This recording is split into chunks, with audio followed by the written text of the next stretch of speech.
All right, ladies and gentlemen, welcome to the Pivot Podcast. We do have a special guest with us. Unfortunately, my girl Tracy, she couldn't be here, but we got somebody that is definitely less important as Tracy, but it's a good fill-in at least. So we have my boy Matt DeLong to come in. Yeah, Matt DeLong. What's up, everybody? Glad to be here. There is nobody better to talk about fundamentals than Matt DeLong. And a very special reason why we want to talk to Matt DeLong today is because he has a very unique system as far as what stocks to look at, what is in his certain portfolio, and what qualifies for him as a good investment, good stock. And he has different, we've talked about ways that he trades in and out of those stocks. But Matt, what is, I guess, a criteria that you need to be able to say this is a stock I want to add into my watch list of stocks? Sure. So I typically think of stocks in two different buckets. I think of high growth stocks. So when I say growth, I don't necessarily mean the stock price. I mean the revenue growth. So I like companies that are growing their revenues a certain like 30% or more a quarter. So that would be considered like high growth. And the significance of 30% or more is so the question is how many years would it take to double if you're growing 30% or more? Like compounding is actually 2.5 years. So if you think of a company like Shopify, if they're growing their revenues at least 30% a year, it's going to be 2.5 years before they double, right? And it's not just a straight calculator equation because you're just compounding each year, right? So 2.5 years. So that's one of the things I like to look at. And beyond that, there's a whole bunch of other criteria I like to look at. And I use a tool called Simply Wall Street. So it's simplywall.st. And it builds this snowflake, which is different things that it looks at for growth and history and dividends and different inputs. So for those of you who are CPAs who nerd out and all the reading through all the financial reports, you can still do that. However, this will like super simplify it for everyone else who doesn't enjoy looking through pages and pages of numbers. Right. So simplywall.st. So you go to the website, is there a search criteria that you could filter through easily, or are you just picking stocks that you're just kind of interested in and then looking deeper into it? So yeah, you can actually, there's what it does is it builds what's called a 1 to 6 scale on 5 different things that it looks for. And you can say, hey, I want to find companies, like you can look at something like Shopify that we, of course, all love Shopify, right? And so you can say, I want to find other companies similar to Shopify. And then it'll literally do like a search and look through their little engine, and it'll determine how many results there are, and it'll show you what are those companies that are similar to Shopify. And when I say similar to Shopify, I don't mean in the same industry, right? So it's not like Shopify and BigCommerce. Obviously, they're two different companies in the same space, but it'll look at, okay, companies that are growing like Shopify, companies that have the financial health like Shopify, companies that have and Shopify's going to have 0 dividends. So it goes through its criteria and finds companies that are fundamentally similar to Shopify, not always necessarily in the same industry. Gotcha.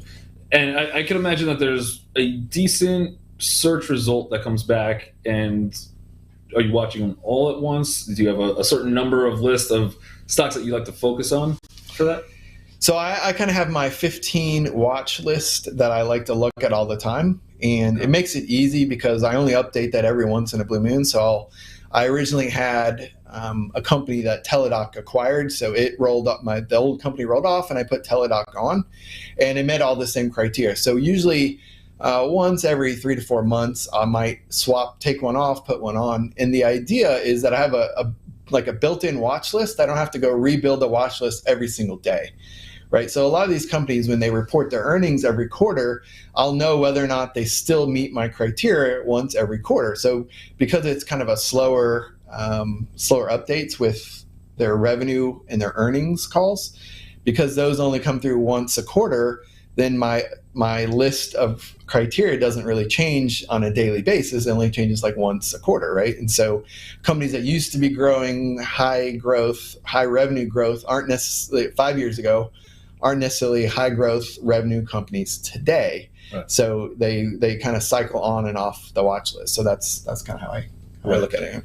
Are you once you get into a trade with these type of stocks that you particularly look for, and again, most of your stocks is in the tech industry. That's correct. Unfortunately, it's a special place in my heart. I guess somebody had some tech industry experience or something. Somebody. I don't know. Why trade what you know? That doesn't make sense to me. But so you're heavily related to the tech stocks. Is it longer term holds for you with these stocks? Is that you're looking at the fundamentals and saying, I can see myself 10 years from now still owning this stock? Or is it more quarter to quarter when those earnings start coming out? Yeah, as long as it still meets my criteria, whatever that is. And so, just an example, if you look at a company and you look at a company like Shopify, you look through the company using a tool like Simply Wall Street, it's going to give you like a 1 to 6 scale for financial health. So if you think about a company, and of course this is a little different if you're day trading in and out, you don't really care about any of this. Doesn't necessarily affect, the financial health of a company doesn't necessarily reflect what's going to happen in a day trade, a quick in and out type trade. But if a company has a really bad earnings or really good earnings, of course that'll affect the movement of the stock on day trades. But what I like to do is to have a lot of the same companies in my swing trade account and my long term. So on long term accounts, I might pyramid on the way down and collar on the way up. So for those of you who are brand new, you're like, what are those terms? What is pyramids and what are collars? So the idea, if you think of buying little pieces of shares as a stock goes lower. So if you think about maybe buying 4 different tranches, 4 different pieces of a stock, like 10 shares at one level, 20 shares at a lower level, then 30, then 40 at the lowest level. And so what you're doing is you're getting little pieces, and your average cost basis is improving as the stock is going lower. So during the tech sell-off that's happened here off and on the past 2-3 months, or I guess probably 2 months, I'm legging in, I'm getting in little quickly, or I'm slowly tippy-toeing into these different levels as the price is going lower. And then I won't explain a collar, but it's basically a way to lock in your gains without actually selling the shares. Let me say it again. Lock in gains without actually selling shares. So some of the things that I set up collars on, I've had for quite a while. And so I want to hold those over a period of time. But this sounds like to me, correct me if I'm wrong, you're saying I'm looking for what you like, number one. Yep. Number two, you're looking at the health of the company that would qualify them for hey, this is my list of 15, 20 stocks that I want to watch. And then you're taking your swing trade plan and basing it specifically around those companies that you like. That's pretty much it. This is a lightning bolt here. This is amazing. All right. It's not hard. All right. I think I got the strategy down. Yeah. So out of the 15, can you let us in on some of those companies, or is this the long secret? So I can share a few. Okay. So one of the companies I really like is Roku. One of the companies I like is Pinterest, CrowdStrike, MongoDB. Those are some examples. Some of you guys may know that I have a time capsule where I bought $20,000 of 5 different stocks at the end of December or mid-December last year in 2020. And the project, / experiment, is to hold the whole thing for 5 years, do nothing, and see what happens in 5 years. So December 2025, we're going to unlock that, and I can see every day, but we'll see where the positions are. And so when I first set it up, I think it was 6 or 8 weeks into it, the whole entire test account was up 37% in 6 or 8 weeks. And I literally said, I totally expect all of this to go red, the whole thing, even though it's up 30. So it was a $100,000 test, and it was up $37,000, 37% in just 6-8 weeks.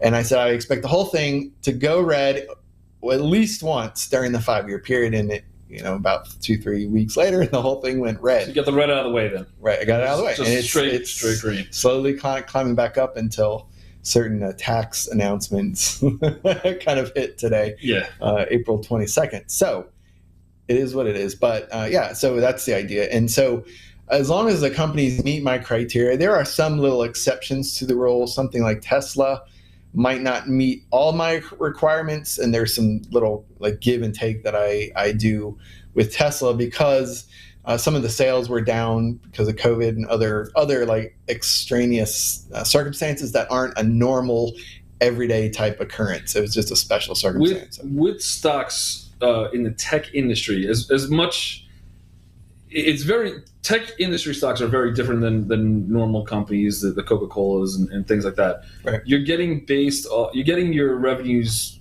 your PE ratios are just through the roof on some of the tech companies. Yep. How do you bring it back to earth and say, you know what, that's gone too far already? Maybe now is not the time to get in. When do you know, like, this company's not overvalued and this is where I can get in? What are you basing that on? So for fast growing companies, for the revenue is growing, not the stock price, but the revenue. As long as the revenue is growing, I don't even look at the PE. That's the short answer. But I do look at the PS ratio, which is what most growth companies are used.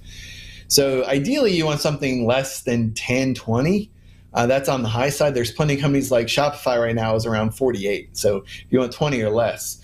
So obviously, you would already be in those companies, or if you just wanted totally off technicals, you can set up some orders for like the 100 simple moving average, set up an order there, set up an order at the 200, fill in the blanks, put in two orders kind of spaced out evenly in between those two lines. And that's kind of this essence of what I do. So I pyramid on the way down and then lock in profits on the way up using options. And so it's just a collar strategy. But I think of stocks in two different buckets. We were talking about this earlier. So I think of it in terms of fast growing companies that are growing quickly. They're growing their revenue quickly. And I'm trying to make sure you guys understand, we're not talking about the stock price growing quickly. There's lots of stock prices that grow quickly who have zero revenue. Which, why are they even public? I don't even know. But another discussion. Snuck on, yeah. Yeah, they snuck in, backdoor in. So companies that are growing their revenue quickly is like one bucket of stocks. And they're usually not profitable, and they're usually not paying dividends. There are always some exceptions to the rule. So some examples of that would be a company like Shopify, right? They're growing quickly. They're not profitable, or not really profitable. Companies like CrowdStrike, they're growing their revenue quickly, not profitable. A company like Pinterest, growing their revenues quickly, not profitable. And again, none of those three pay a dividend. Now, there's an exception to the rule. It would be something like NVIDIA. NVIDIA is growing quickly and does pay a small dividend, and that's like the exception to the rule. But typically I try to assign stocks in one of two buckets. Growing quickly, which we just talked about, Pinterest, CrowdStrike, right, Shopify, those are growing quickly. And then the other bucket is slower growth companies that their revenues are maybe declining and or just growing really slowly, so just a few percent a year. So companies like that would be like the Warren Buffett type companies where they're paying dividends, they're cash flow positive. And so you think about those types of companies, and those are typically companies like American Express, right? They're companies like Wells Fargo. They're companies like Bank of America. Those are like the Warren Buffett type companies, a slow growth, very cash flow positive. So they're generating lots of cash. And that's the second bucket, is the slow growth, very profitable companies compared to the high growth, not profitable. And as a former CEO of a software as a service company, we competed against Shopify. It was called Core Commerce. Still around to this day. I don't really work with the guys anymore. I sold it back in 2016. And so what most of these companies do is, for something like Shopify, is they'll take all their profits. So imagine being profitable and then stepping on the gas when it comes to sales and marketing, right? So they're doing like a land and expand strategy where they're trying to get super aggressive with their sales and marketing. And so on a financial statement, that would reflect that they're losing money. But we did the same thing every quarter. We're like, okay, we made X number of dollars. We're going to throw every penny of that back into the sales and marketing, right before the quarter closes. We're going to throw that back into sales and marketing. And so on paper, we weren't profitable, but that was because that's what we chose to do with our profits.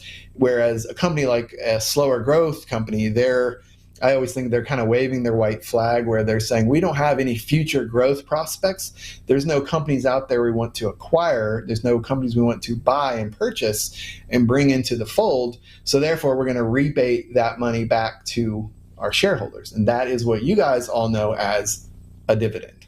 Right. So I got to say, I like the approach. I'm a dividend guy. I like dividends, but I do think that it's two different trading styles. So obviously, I have a long term, which I do go very Warren Buffett-ish, is you would put it. Not making $5 million a week on the Coca-Cola dividends yet, but Almost. for me, You're close. Very close, right? Yeah. $2 or $3 short.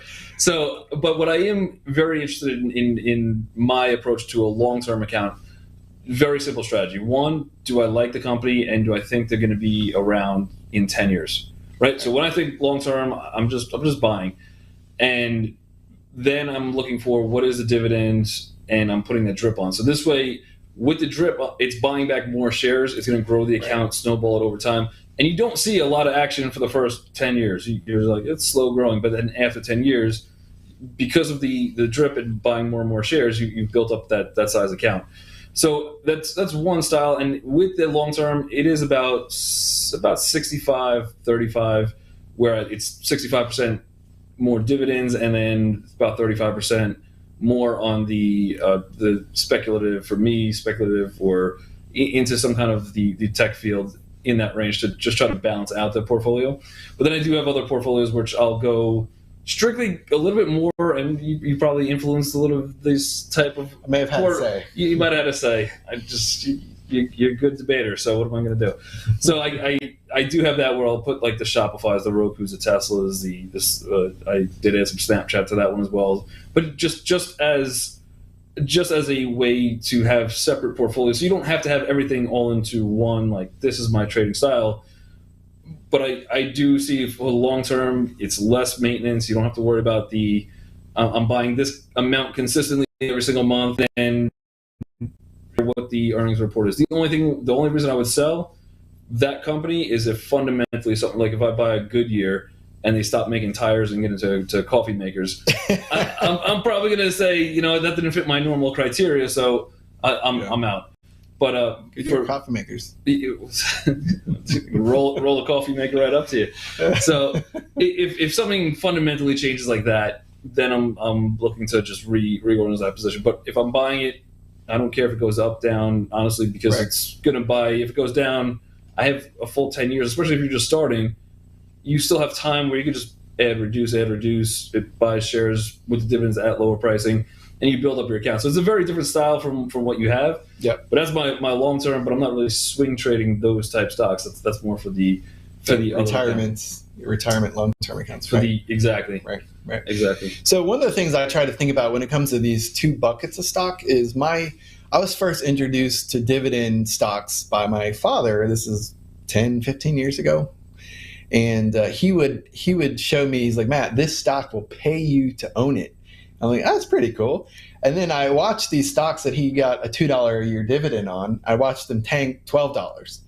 And mathematically, you're like upside down on like the overall. And he's like, no, I don't care about the $12. I just want the $2. I'm like something's not adding up here. And so that's why I always had this, if it pays a dividend, it's probably not on my list. There are, again, NVIDIA is one exception to that rule. And so that's just always how I think about it. So if you think of companies let's go through a couple examples. Let's think about companies that are the fast growing or the slow and steady. So a company like Southwest Airlines, which bucket would that be in? Southwest dividend. Would be the slower growing, right? The slower growing company that's very profitable. Now, what about... If they still have dividends. They might have took that off the list too. Right. But what about a company like Sears? Option A or option B?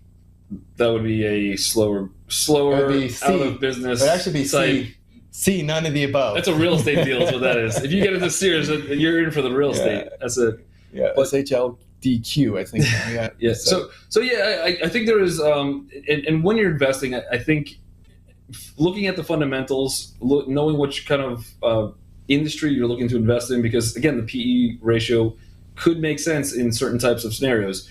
Do you want the dividends? If you're saying, hey, I have $5,000 right now, I want to put it into something and let it grow, maybe dividends is probably not the best option for you, because the real only way to buy that is as it dips, you keep doing some kind of add reduce, have those dividends work, and know that you're not going to touch those stocks for a long time. Right. If you're saying, I want to get, even if you go 1,000 here, 2,000 here, 3,000 here, and 4,000 at this level, but you're at that level, you're trying to just play more of the stock, the potential growth of the stock.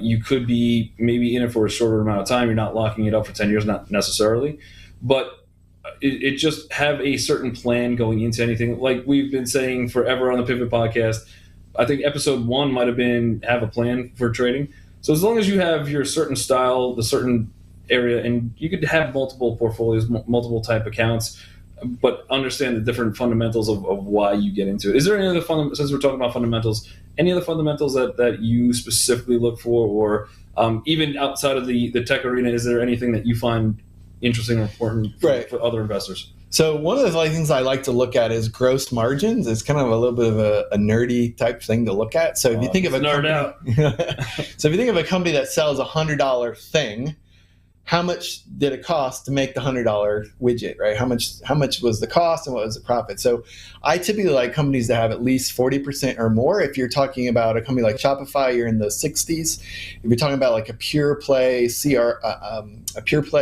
as a service company, like CRM, like Salesforce, you're probably in the low 90s.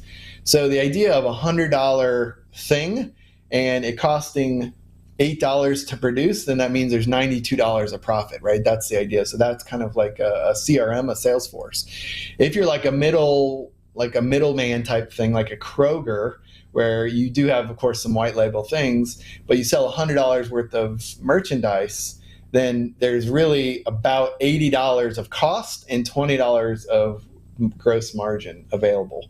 And so if you think about those two things, high margins and high growth, that's like a double whammy of awesomeness, I think. And so if you were to compare Dan and my portfolios 10 years down the road, I won't have to say which one would probably be farther along. We don't know. We don't really future hold. But the companies that are growing quickly, that have high margins, so that's another thing that I look at is the margin. So a company like, if you compare like industry companies, like something like Ford versus Tesla, you're probably going to have like Tesla's probably a high 20s gross margin, whereas Ford is probably half that, probably 13-14% gross margin, which again means if you sell a vehicle, just an example, a $100 item, if it's 13% gross margins, that means $87 costs, which means a $100 item costs $87 to produce. And we're not talking about total like expenses. We're just talking about like the cost of goods. So like the rubber, the material, the leather, the engine, all the components that actually make that vehicle. You're talking about like 13-ish% out of 100%, whereas Tesla is about double that. And so of course there's sales and marketing, other things that aren't even counted into that typically. But that's one of the other things I look at is the gross margins. So. All right, cool. So again, and obviously in 10 years, I mean, we'll have to rewatch. We'll do another podcast. We'll have to time capsule this entire podcast, I'm sure. But all right, so absolutely, and I love the strategy that you have. I love the fact that you're able to take again. I think peddling the entire thing down to a basic, very simple format. You like an industry, you buy what you know, or type of industries. You buy what you know, and then you could develop a strategy around it as far as either just buy, hold, or take out some kind of strategies. I know you do a lot of collars around things. Do you add reduce to positions at all, or is it mainly this is how much I'm investing and you're not doing a time-based investment strategy off of something like that? So I do on rare occasions. Yeah. I will take some off. Yeah. Right. I know for the way I do it, it's strictly time. So it's the same budget every month. So I'm not saying this is the total amount that I want to invest in this company. But if the company's at all-time highs for me, I'm waiting for the dips. I'm not buying Coca-Cola at all-time highs. If it comes down, great. If it keeps going up, I'll just continue to hold and invest. So, but all right, very cool. Well, I think that's just about all the time we have. Normally we have the chat pane set up on our end where we can see your questions. We had to change things a little bit differently this week, just because one, we're here. I had to go see Matt in person. I couldn't just do a strictly internet podcast. And then two, my girl Tracy, who I'm hoping is back next week, will be rocking with you guys. So definitely catch the Pivot podcast next week. Any last words, Matt? No, I think it's been an interesting conversation. If you guys just think about, there's two different kind of styles, two different things, two different buckets of stocks. And so when you're looking at your watch list, just try to think of it in, is it bucket A or bucket B, or Sears would be like none of the above, right? Yeah. So like next, what's next? And so, yeah, that's the thing. If you want to put like a visual image to both of these buckets, think of like the CEO of Shopify, Tobias Lutke. He is the fast growth, right? The high revenue growth company. If you think of the slower type company, slower growth, that is very profitable, that would be more like a Warren Buffett, right? So if you just like visualize both of those buckets, both of those types of people, that would be like the ideal way to think about it. Option A, option B, or none of the above. And then, so for those of you who are in finance, if you think of companies like a venture capital company, that would be like the high growth type situation, right? Like bucket one. If you think of companies like private equity who are looking for cash flow, for companies that are very profitable, that would be like the Warren Buffett. That would be the slow growth, high cash flow, usually paying a dividend. So, yeah. Awesome. I love it. Appreciate having you on. And next week, we've got some more You're awesome. Installations for you guys. Ooh, Jerremy Newsome. Subscribe, hit that like button. Mess with the YouTube algorithms, and make sure you get the notifications anytime Real Life Trading goes live with Pivot Podcast or any of the other great content live. You guys will get the notification, and I will see all of you guys next week. Take it easy. See you guys. Have a great day.